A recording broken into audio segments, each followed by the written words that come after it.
Well, good morning, everybody. At least it's morning in Sydney. I'm interested in seeing where you're calling in from and what the weather's like there. So if you don't mind just typing into your chat box, just so I know that you're there and where you're calling from. So good morning, Kim. Good morning, Marianne. Good morning, Newman. Hello, Nikki. Hello, Vanessa. Welcome to my show, and I hope we're all going to get some quite a bit of value out of today. So if you don't mind, just type in your chat box so I know that you're there and that you can hear me.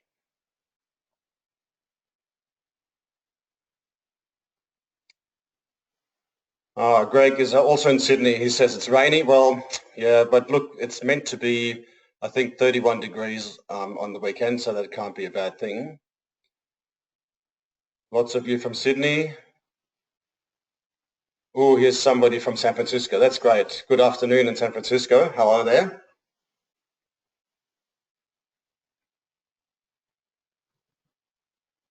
One more. Hello, Ed.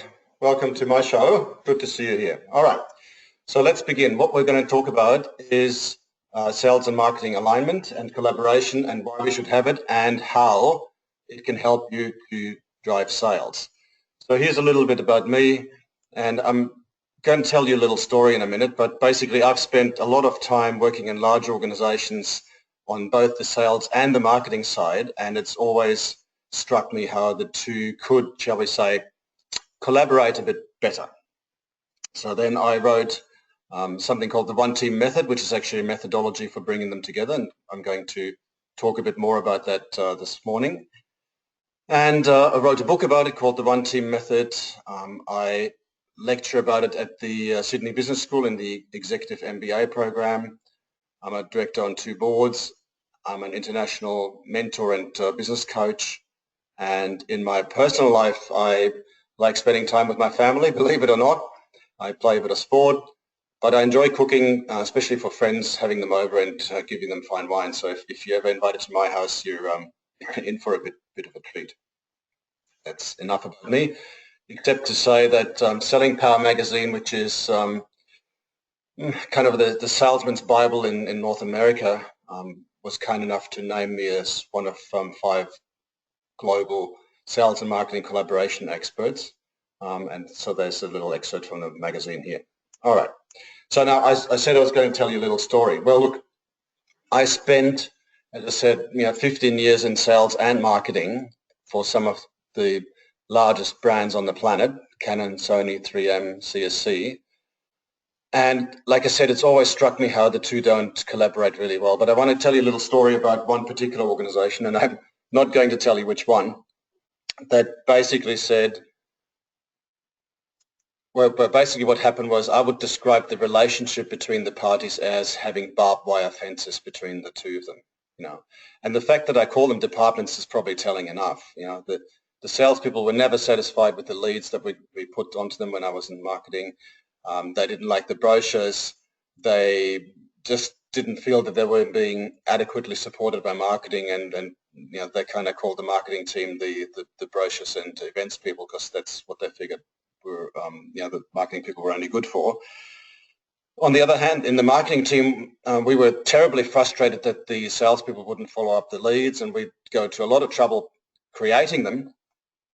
And then we found that they just weren't followed up. And when we investigated it, the salespeople said, well, we only want leads where the customer's ready to buy now. We don't actually want to be salespeople. We just want to take the order. So give us the leads that are qualified to the point where the customers are ready to buy now, and then we'll follow them up. So clearly there was frustration on both sides, and this picture kind of indicates this scenario whereby sales is talking to the market and marketing's talking to the market, but because we're not talking to each other, the customer can potentially get terribly confused with different messages and different different aspects and brand versions that it really confuses them, and that's really the risk that we face when we have sales and marketing not on the same page.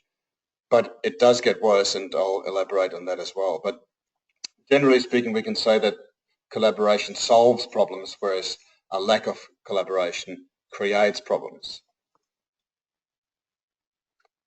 and you get into a situation where, this scenario happens, where there's a lot of finger pointing and blaming, and when the numbers don't come in, you say, oh, your leads are crap. Oh no, your salespeople are lazy. That sort of thing, which is really not constructive and doesn't help anyone and doesn't endear us to the customer either.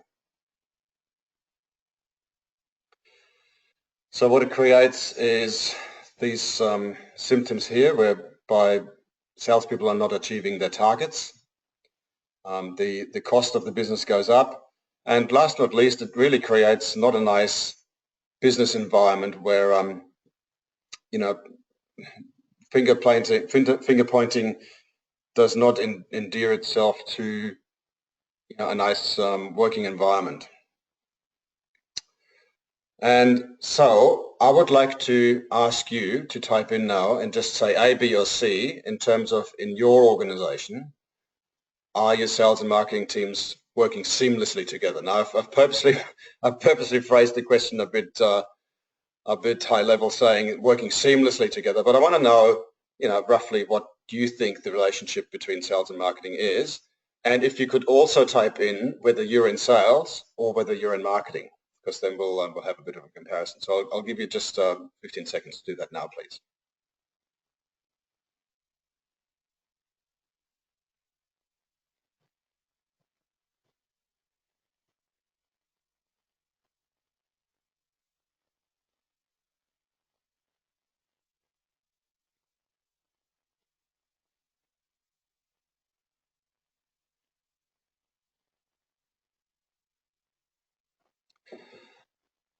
All right, keep typing, but I'll call out some of the results here. So it looks like a lot of salespeople are saying B, we could do better.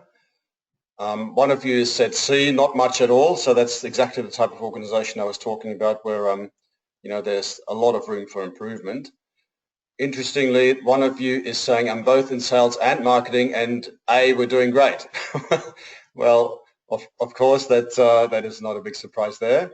But the majority of you seem to be from the sales side, and you all say it could be better, or we're not, or C, we're not collaborating much at all. So you're in the right place.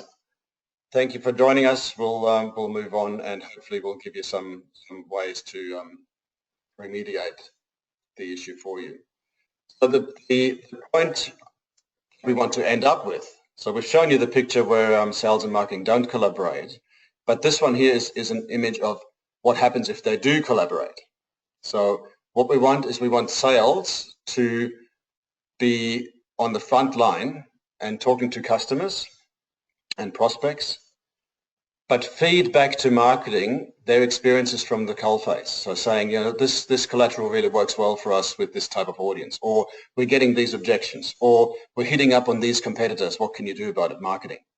And then marketing can do a better job at creating effective collateral. And I'm talking about not just brochures, but I'm talking about thought leadership pieces, webinars, campaigns, white papers, that sort of thing.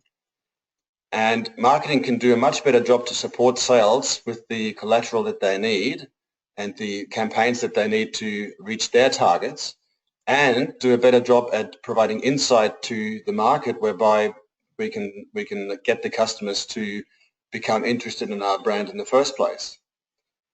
The other thing that happens is that the customers or prospects will see a much more aligned and consistent type of messaging from our organization, and they'll hear the same message from marketing, say on the website or through a webcast or through a white paper, and that's mirrored then by the engagement from the sales force, whereby we're all talking singing off the same hymn sheet. So we're creating this, what I call a virtuous cycle of collaboration, and a 360-degree collaboration. And everybody wins. Sales wins, marketing wins, and last but not least, the customer wins as well, because they're getting a much nicer customer experience. All right? And the benefits that come out of that are multiple. So obviously, if we do a better job providing a higher customer experience for our customers, then more sales and higher profitability will ensue. Better productivity and less waste, because there's no double handling. And in the organizations that I've worked in, I've seen marketing create stuff that sales never uses, but marketing wouldn't know. And on the sales side, I've seen salespeople create marketing content when they shouldn't really, because it takes them away from their core business of selling. So you got marketers creating stuff that nobody uses, and you got salespeople being distracted from selling, which is not really high productivity. So if sales and marketing work together, then we can drive the productivity up and have less waste, which gives customers a better experience, as I already mentioned, but also a collaborative business environment will attract a higher caliber of talent. So that means, if I'm a high-performing sales rep, I would prefer to work for an organization where I'm being supported and where my success is being, helped along, rather than one where I'm being blamed by somebody else that my sales are not coming in. And then last but not least, we've got a lot of organizations that have already rolled out CRM technology, more or less successfully. We can talk about that at some stage as well. But now we're going into the era of marketing automation and Salesforce automation, and all that technology will be much more effective if actually people use it in the right way, and if the data is kept clean. And if people are working together and we're not fighting each other and we're actually interested in supporting each other, then the data will be much cleaner than if we try to hide things from each other. So there are a lot of benefits to rolling out marketing in an organization. In dollar terms, here are some of the business benefits that marketing will also give you. So we're talking about more revenue, more profit, higher efficiency in terms of conversion of sales leads, and last not least, we'll have new sales reps ramp up much faster towards productivity. So the average rule of thumb is that it'll take 3 to 6 months for a new sales rep to come up to 100% productivity. But if we can reduce that time by a third, then that means that reduce earlier, sooner, and more, and the organization wins and the sales rep wins. And this whole thing can be implemented with existing resources, existing people, and existing technology. It's just a matter of how we work together, and not, that we need to buy more technology and bring in additional staff. So it's not going to cost you anymore, but it's going to make you a hell of a lot more efficient. All right, so let's have a look at 7 common mistakes when people are trying to get sales and marketing to collaborate together. The first mistake is ignoring the problem and doing nothing. So this is something I see in a lot of organizations, including the ones that I've mentioned earlier, whereby they say, sales and marketing not working together, it's just the way it is, nothing you can do about it, it's always been like that, too bad.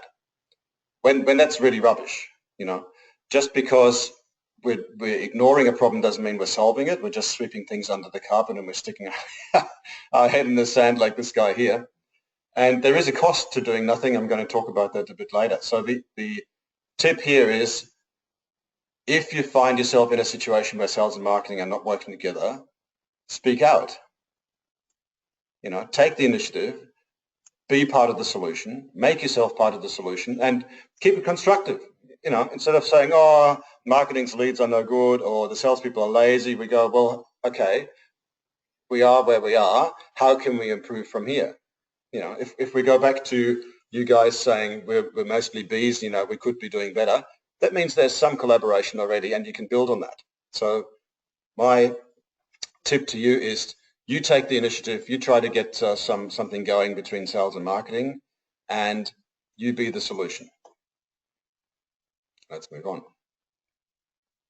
Mistake number 2 is what I see a lot, is that we go and we deploy, things that are quick fixes. I call them BandAids. And popular things are, the salespeople are not hitting their targets. Let's give them more sales training. Right? Who's seen that one? Type in which one of these 3 you've seen in your organization. So we need to get more sales training. Now, in a lot of organizations, what happens is that, we get sales training, so we hire some sales trainer. We take our sales force out of the field for a couple of days. lock them in a room, fill them full of the new wisdom. By the way, the salespeople's targets don't get adjusted for that month to compensate for the 2 days that were taken out of the field. More often than not, the sales manager doesn't attend, or if he or she attends, they're doing emails during the training program.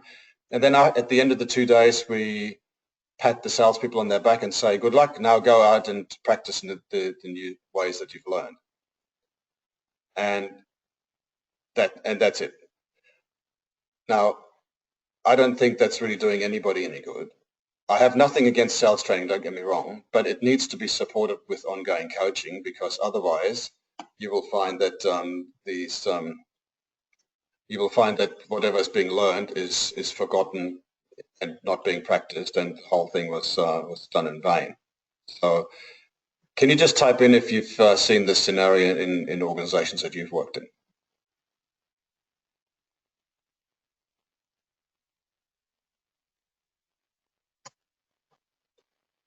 All right, thank you. Thank you. Yes, yes, okay. All right, I see you've experienced all that as well. Then the next thing is that they say, okay, we need more sales reps, because more reps means more business. But in reality, the cost of hiring a new sales rep, the risk of getting the hire wrong and hiring a person that's not actually a good performer, are actually very high. And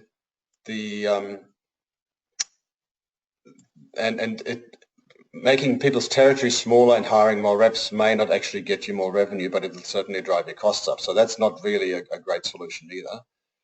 And then the last one, which is very popular these days, we say, okay, if we put more leads into the top of the funnel, surely more business will come out of the bottom of the funnel, and therefore we need to get more leads into the top.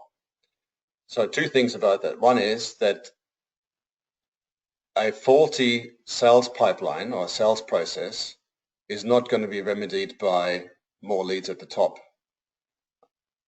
The second thing is that now with automation, the temptation is, so I'm talking about marketing automation, the temptation is that we start spamming our prospects, suspects, and customers, and they kind of get jack of us before we even know that they want to buy something. You know, all this lead automation and buying lists and marketing automation, whereby we notice that you've come to our website and you've looked at an article, and then we get you to download a white paper and reveal your email address, and we then know, okay, this email address is interested in this content, so therefore we will send them more of this content in the hope that they'll be interested in buying from us eventually. And really kind of we're not lead nurturing, as the term is called, we're actually bugging the customer. And I was doing a webcast with somebody in America just a couple of weeks ago, and after the webcast was finished, the interview was finished, we had a little chat, and we said, actually, we're not doing ourselves a favor, because we're turning customers and prospects off our wares and offerings before they even have a chance to become interested, because we just hit them with all this stuff. And you know, in content marketing, we believe now that content is king, but we're confusing quantity and quality, unfortunately, in my opinion anyway. So here's one particular thing that this guy said to me, which really surprised me. And he said, even in a market the size of North America, he's worried that we will saturate the suspects and prospects to a point where they actually say, no, I'm not interested, long before we've had a chance to actually talk about the business benefits of our solution. And even if we think they should be interested, their instinctive knee-jerk reaction is actually, no, I'm not interested. So I would like to do a little poll here and ask you to type in if you've seen that scenario as well, that you know, we are actually turning our prospects off being contacted and engaging with us before they get a chance to become interested themselves.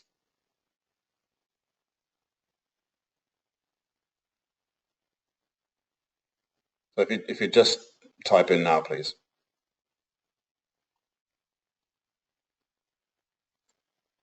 Thanks, Ishan. Thanks, Newman. Thanks, Greg. Thanks, Ed. We're all on board. We're all on the same page. So The tip here is to fix the cause and not the symptom. Let's forget the symptom. Let's try to fix the cause, which is the lack of collaboration between sales and marketing, and let's get it right from the start. Mistake number 3 is just to rely on the heroic efforts of some individuals to intermediate between sales and marketing. We've seen that organizations that have a joint head of sales and marketing have a much higher rate of success than the ones that have a separate head of sales and a separate head of marketing, who then both report to the same CEO or the same VP, and you end up getting Chinese whispers. So I'm working with an Australian organisation at the moment. They're a utility company, and they had terrible problems between their sales and marketing teams until they've just recently hired a joint head of sales and marketing who's reporting to the CEO, and all of a sudden the communication paths are much improved because she's actually responsible for both, and it's in her interest to see that the two are working together more effectively, and I'm helping them to do that. So that's the secret: get a referee. But just appointing a head of sales and marketing alone is not going to cut it, because they're going to be too busy with sales performance and achievement of targets and campaigns to help the salespeople, etc., to really be involved in the everyday intermediation between sales and marketing. So I would suggest that you get somebody into the organization who's actually in charge of sales and marketing collaboration. Call them sales enablement, call them what you like, but get somebody that can intermediate between the different lines of business and the marketing teams, so that everybody benefits every day. Next mistake number 4, is neglecting the human element. Now look at the face of this lady here. Here's the guy in the background trying to talk to her, and she's saying, "No, leave me alone. Beam me up, Scotty." Now, this happens all the time, and it's because we're dealing with people. And putting in the CRM system and putting in Salesforce automation and marketing automation is not really going to solve the problem, because we're dealing with humans. So let the people come first. And in my one team method, you will see that we deal with the people element first, and then we deal with the technology, and not the other way around, because that doesn't work. How many of you, actually type in now, how many of you have a CRM that's not really serving you the purpose that you were hoping for?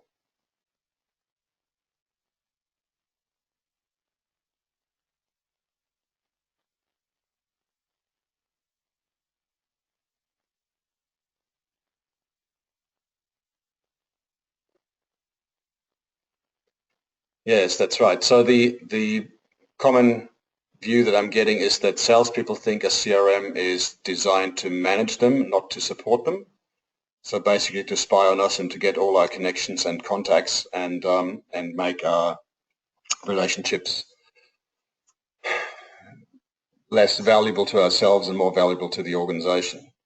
Whereas the original idea of a CRM was that everybody's on the same page and we know where we're up in the sales process and how close we are to closing business, but not to spy on the salespeople. And the salespeople feel that often feel that they're giving more away than they're getting out of a CRM. And that's because we've not consulted them when we put the CRM in. It just was imposed on them. So we told them, guys, you're going to use this, and firstly, how many salespeople do you know who like filling in forms? And secondly, we don't really like to be told what to do. So by starting off with the people element, it'll ameliorate all that. All right, let's keep going. Mistake number 5 is relying on technology. I've already touched on it. If we just put the technology in for the technology's sake, and I know that a lot of you guys are selling technology, but if we just go in and say, look, you just buy our licenses and everything will come fine automatically, we're actually not doing the right thing by the customer. We might get a short-term hit on our sales targets, but we're not doing the customer a favor, and they're not going to come back to us if we put the technology in and they don't find that it actually solves the business problems that they're hoping for. So if we hand over a technology implementation to the IT department, what will happen is it gets treated as an IT project, and the IT people get measured on putting the technology in on time and on budget. I've not seen or heard any technology teams that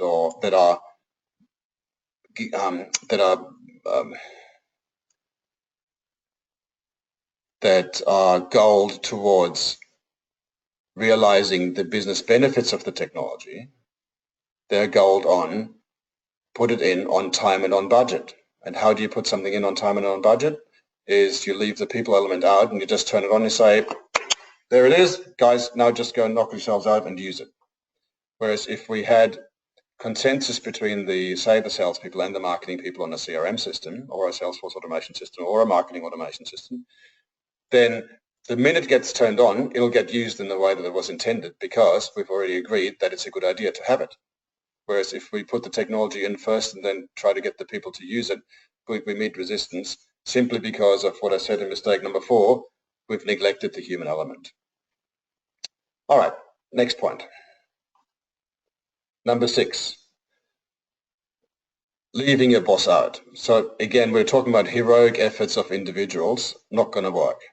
You know, what we need is we need support from the top. It doesn't mean that the boss has to do everything or they have to, you know, stand over you or make you do anything. But if we say, this, guys, this initiative is important to us, it's going to be good for everybody, it's going to be good for sales, good for marketing, and good for the customer, I stand behind it and I want you to take this seriously. That goes a long way towards getting success. So get the boss involved. Don't try to do it yourself. Don't do it as a bottom-up initiative. Go to the top and ask them for their support, and I'm going to give you some tools in a minute to help you do that. The other thing is that you know, much as with the quick fix BandAid solutions, we cannot expect immediate results. This organization I'm working with in Australia at the moment, within 3 weeks of working with them, I gave them 11 recommendations of how they could improve, and probably a third of them they can implement immediately, and kind of as a quick win, you know, a low-hanging fruit type solution. But some of them will take longer, and they will take longer for good reasons. But don't expect immediate results and an overnight, you know, success rate. So hasten wisely. Let the chicken grow up a bit. Okay, so I want to talk about how marketing delivers higher performance, because if you have an environment where people's mindsets are that we want to collaborate, then all the other initiatives that you plug in on top of that will fall onto fertile ground. So you can see that we've talked about the technology here, we've talked about the sales training, your social media initiatives, whether they are from marketing or from sales, you know, individual salespeople doing their own social selling. Your power messaging, the common message between sales and marketing, so that we have this consistent interaction with our clients and prospects. And of course, all our marketing tactics and strategies will fall onto fertile ground and work much better. You know, so we're talking about increased productivity just because we have a mindset of where people are happy to work together and want to support each other. That's a very important point because it just amplifies higher performance. I'm going to talk to you about this. I said I was going to give you some tools. So here's a tool that you can take to your boss and make a case for improving the productivity of sales and marketing teams.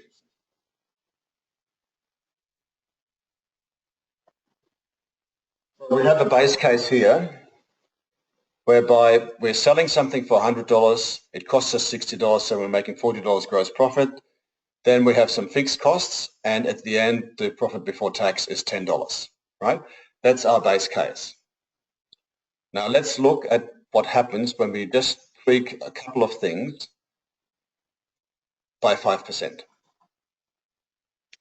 Let's say we want to increase our sales volume by 5%. So we want to sell 5% more, or we want to sell 5% faster. Here's what happens. So we're selling 5% more, which means our revenue is now $105 as opposed to $100. we're still selling more products, so the cost of goods sold goes up as well. Our gross profit is now $42, but after fixed costs, our profit before tax is now $2 more than $10 before, so i.e. 20% more. So can you see how in this scenario an increase in sales productivity by 5% levered a 20% improvement in profit before tax? So this is called a 5 times profit multiplier effect. So just a small incremental increase in the sales productivity has a huge effect on the bottom line. All right, let's have a look at what happens when we tweak our price by 5%. So now we've got a scenario whereby we're still selling the same number of items, so our cost of goods sold is still $60, but we're now charging more for them, so we're getting $105, which gives us a $45 gross margin, and then our profit before tax is $15, which is $5 more than $10, which is 50% more than in our base case. So raising our prices is an enormous profit multiplier, but there is a but. And the but is that in a competitive world as ours, it's not always realistic to raise our prices. So in a hyper-competitive world that we live in, actually increasing your sales productivity will give you more gain than trying to raise your prices. Now I've got to give you a bit of a warning here as well, because see how we said raising your prices is giving you more profit. The opposite applies as well, namely that if we reduce our price by 5%, if we discount by 5%, the opposite will apply, and we're actually going backwards massively in our gross profit, in our profit before tax. So be very wary of discounting in the organization. So in my book, increasing the sales volume, increasing the sales velocity, the speed of sales and the number of sales is a better way to go than to try to win through discounting or getting the more bottom line by raising our prices. So I've already talked about the benefits of marketing, and they're just here again to remind you that if we apply this formula, then we get a lot of gain in the organization. Okay, I want to give you 3 little scenarios of where marketing has worked. And here's an example from an SME. Meet Anushka Gungadin. She's the CEO of the Duke of Edinburgh International Awards in Victoria.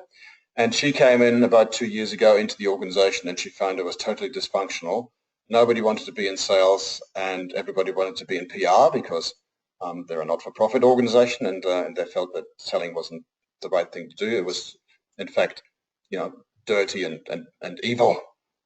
And so what we did for Anushka was we came in and did an assessment for her. We then interviewed a whole bunch of her staff and a whole bunch of her clients, i.e. a lot of school principals and those people in the schools that were in charge of the awards program at those schools. And we got fantastic feedback from everybody saying, what could be improved, how much better could it be if we did this, why are we still doing that? And basically we came back with a whole lot of answers for Anushka and helped her to restructure the team and to repurpose the messaging, and then helped her to implement those changes. And a few people stayed in the organization and a few people didn't. But she is now become the shining star, the shining example in the Australian arm of the International Duke of Edinburgh Awards. And it's taken her from strength to strength. Now this picture is taken from a testimonial video that Anushka was kind enough to create for us, talking about how the one team method has really helped her to go from a really poor situation to now being the shining example in the organization. So that was an SME example. Here's a mid-sized business. So this is some work we did with a well-known car brand. I'm not telling you which one. And basically what happened was the CEO came to us and he said, I have a head of sales, a head of marketing, and a head of customer service. They're each doing a great job in their individual departments, but I need them to work together so that they can provide the customer experience that our customers are expecting from a brand like ours. All right. Now, I've said it's a mid-sized business because it's not the entire organization nationally. It was their flagship store, their flagship dealership. And what we did there was we came in and did an assessment of the status quo. We found, where the gaps were, where the opportunities for improvement were, and what was holding them up. We then ran some workshops with the executive team, mainly around, what happens if you collaborate, how can you collaborate, what's holding you back, how can you overcome these problems. And we then went on to coach the teams in terms of how to collaborate, and they have just, before Christmas, had their best quarter ever. And my understanding is that the last quarter was even better again. And the head of customer service is now saying that his people sell the second car. So the customer comes in, buys the first car, has a fantastic customer experience at the sales side, has a fantastic customer experience when they take their car in to be serviced. And then when it comes to renewing the car, they don't even think of going to another brand, because they've had such a fantastic customer experience. And that's why the marketing guy says, thanks, Greg. Greg's saying, love my Audis. Nice one, Peter. So I didn't say who they were. You didn't hear it from me. And so they have now had their best quarter ever, and the last one again was probably a record quarter again. Okay, let's go to a bigger one. Here is a 30-year-old international freight forwarding organization, and their problem was that they had come into the organization. They had grown through acquisition, and so they had bought some smaller organizations, some smaller freight forwarders in Australia, and had allowed them to operate in their existing teams under their existing structure and just changed the name of the company. So you had business owners who had been used to running their own business for decades in some cases, now come into an organization without changing the structure and were expected to collaborate with everybody else under the bigger new parent brand. And of course that didn't happen, and what happened was that the Melbourne branch would work autonomously from the Victorians, would work autonomously from the New South Wales people, and the issue was then that large customers were treated differently in Melbourne versus Brisbane, say, right? And people in Victoria didn't know what they were doing with the same customer in Perth, for example. So the CEO called me in again and he said, what can you do to get us working more collaboratively, particularly on the sales and the marketing side? And frankly, what happened was that I helped them during their 3-day national conference to understand, firstly, that working together is a good idea. And the way we did that was we just said, if you focus on the customer's needs, all these internal barriers will fall away automatically, because there will be no more, oh, I'm from marketing and I've got nothing to do with selling, or I'm from sales and I've got nothing to do with customer service. By focusing on the customer's needs and putting the customer first, the internal barriers will fall away.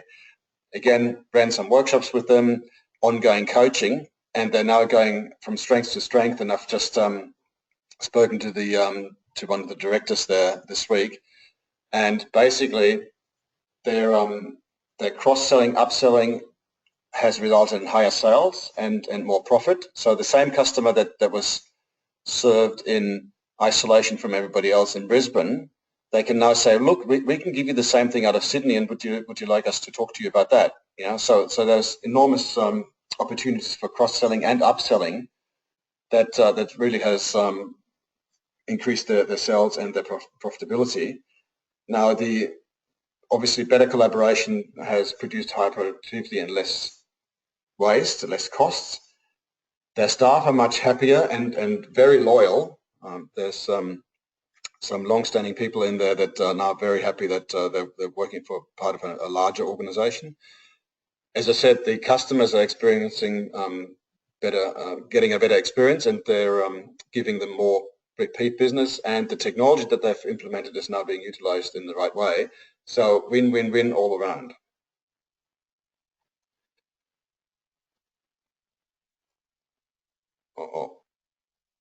Actually, I've got one more. This is the company I was talking about earlier, where the one that has a new head of sales and marketing come in, and that's a large Australian electricity and gas utility, and they have inbound call centers, outbound call centers, direct sales force, indirect sales force. They have consumer customers, so households. They have small, medium business customers, and they have large corporate customers. And across that whole matrix, they're trying to sell electricity and gas, but in isolation from sales and marketing. And that's creating a total chaos of different offers and campaigns that go nowhere. And so I've now come in and helped them to see the disconnects, to understand the problems, to identify the solutions to bridge those gaps, and to understand that some of them will be quick and some of them will take a bit longer, but we all know now what the problems are and how to fix them. And the CEO said to me when I presented the initial findings, he said, "Oh my God, had I known these numbers, I would have done something about sales and marketing collaboration much sooner." So it's proved to me that not always do the senior management understand what the problems actually at the coalface are, but once they do, they're absolutely willing to do something about it. So this is again why I'm saying to you, take the initiative if you have this problem, and alert your management and show them the benefits. You saw the financial table, and make them aware that there is a methodology to help them actually overcome this problem and to deliver all the business benefits that you can see here. So I would like you to consider starting off with a marketing checklist. So if you send me an email and request this marketing checklist, I will send it to you. This is just a 12-point checklist where that you can do with the opposite number in sales or in marketing, and or for yourself. And you can say, actually, these are 12 or 13 things that should be happening in an organization where sales and marketing collaborate. Do we have these in place, yes or no? And it's a really nice and easy way to start a conversation with between sales and marketing. So this is kind of what I call the blame-free way of starting a conversation. So we're not saying, oh, you guys are useless. We're going in and we're saying, actually, this is world's best practice. Are we doing that around here? Ah, maybe not. Ah, maybe we should do something about it. And then down the bottom there of this marketing checklist, you see the 3 stages of marketing maturity, as I call it, where we have on the left-hand side the silo mentality that sales and marketing operate in separate silos and we don't talk to each other. Or we have in the middle the process mindset, whereby we've agreed between sales and marketing that we will follow certain processes. So we're talking about marketing automation processes, lead generation, lead management, and lead handover processes. And then on the far right, we have the ideal situation where we have the yin and yang of sales and marketing working together, or this marketing collaboration, whereby they're working hand in hand together, and from the outside, sales and marketing are inseparable and deliver a consistent message to the market. So if you would like to get a copy of this marketing checklist for yourself, please send an email to admin@peterstrohkorb.com, and I'll happily make sure that you get a copy and for your own use, and you can even distribute it within the organization. All right. We now have some questions, please.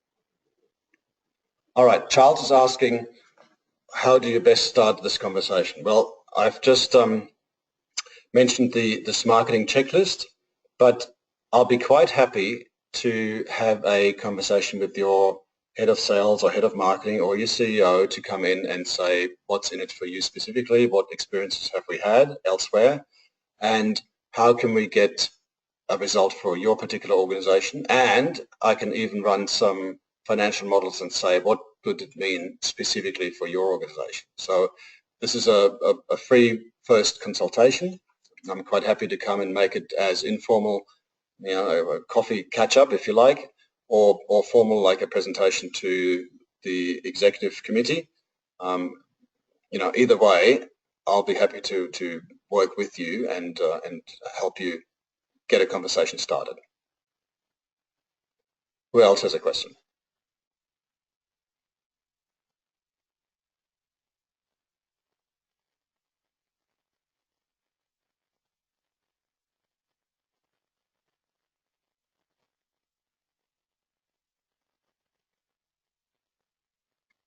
Okay, Gregory is asking, thank you Gregory, he's asking, is there a marketing case study in relation to a company's manic in-quarter sales figure focus? Need results yesterday mentality. So this is what I said, this unfortunately because driven by shareholders, quarterly reporting cycles, monthly sales targets, we have become accustomed to a mindset whereby we're saying we need results yesterday and we don't have time for doing anything in the mid to long term. While I agree that there is a focus, that there needs to be focus on sales results, I also see that there's enormous value being destroyed at the end of every month and at the end of every quarter and at the end of every fiscal year by discounting just to get the top line numbers in. And in my mind, that's a huge mistake because we're destroying so much value and so much bottom line profitability that by doing this discounting. And we have conditioned our customers to wait for the end of the month, the end of the quarter, the end of the year to make their purchase because they know that we're desperate to sell them something because it's the end of the quarter. So there is a middle way, Gregory, whereby you can still get your sales force focused on weekly, monthly, and annual targets, but for God's sake, let them be supported by marketing. Quite a few CEOs that I've spoken to about sales and marketing alignment start off by saying, well, why would you want to do that? Aren't the marketing team just the brochures and the events people? There is one organization where I interviewed quite a few salespeople last year, and they're telling me that I just asked them, how well do you work together with your marketing counterparts? And I got answers ranging from, actually we're working not too badly together, to I haven't spoken to marketing in 5 years. Or they put on events that they put on events and then they give us the list of people that they invited. They may as well give me the phone book, is what one sales guy said. And what he meant was that he doesn't even get the list of people that attended the event, but the people that were invited to the event. So he rings up some of the people on the list and he says, I noticed you attended our event, and what did you think? And the answer is, well, I never went, sorry. Or they go, I noticed you attended our event, and can I sell you a data center? And the guy said, well, actually, the attendee then says, no, actually, I only just came for the networking. I'm actually not interested in buying a data center. So in no way were these leads, in inverted commas leads, qualified to any degree. They were just a list. And this is why the sales rep said to me, they may as well give me the phone book. So meaning the whole event and the whole lead generation that marketing was undertaken wasn't actually carried through with any sort of efficiency, and which then disengages the salespeople. So there's absolutely something that marketing can do to help sales without disrupting the weekly, the monthly, quarterly, and annual sales targets and that sprint to the finish line. Even though I don't agree with it, but I don't agree with the short-term mindset. there is something that you can do from the other side, namely from the marketing side, to help improve the situation and then look at the bigger picture. Does that make sense, Greg?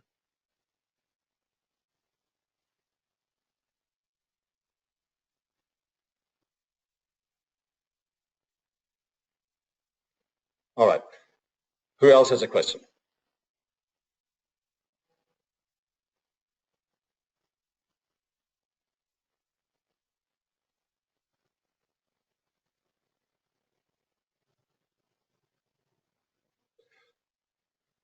All right. John's asked me a question about technology. He says, is there any marketing technology that could come in?